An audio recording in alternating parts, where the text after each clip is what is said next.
2022 жылы жөлөк пулдар 100%дан 200%га чейин көбөйдү. Баткен облусуна өзгөчө статус берилгенине байланыштуу чек арада жайгашкан аз камсыз үй бүлөлөрдүн балдарына 2400 сомдон берилип жатат.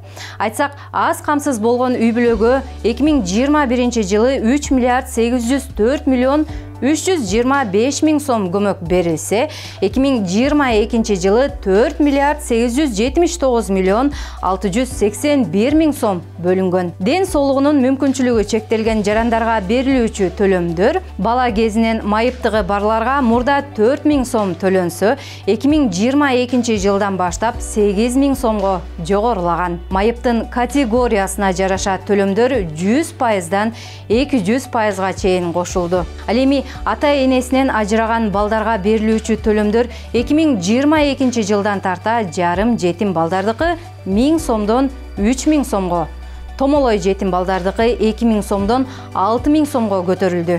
Жогорудагы төлөмдөр үчүн бюджеттен 2021 жылы 4 миллиард 136 миллион 685 миң сом бөлүнсө, 2022 жылы 7 миллиард 910 миллион 498 миң сом каралган. Персоналдык ассистент, башкача айтканда, дайыма бирөөнүн кароосуна муктаж болгон, мүмкүнчүлүгү чектелген балдарды караган камкорчуга мурда 4 миң сом төлөнсө, 2022 жылдан тарта 6300 сомго жогорулады. Бул үчүн бюджеттен 2021 жылы 491 миллион 589 миң сом каралса, 2022 жылы 805 миллион 903 миң сом бөлүнгөн.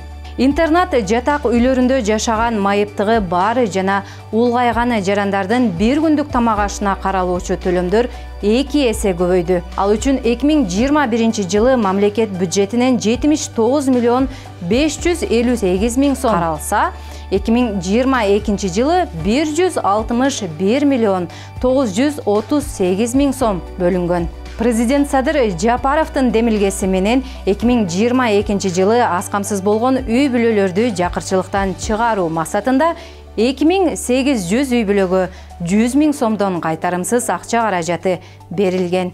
Быйыл 2023 жылга 10 миң үй бүлөгө 100 миң сомдон берилет. Бул каражат чакан ишкерлик менен алектенүүгө, эмгек кылууга шыктандырат.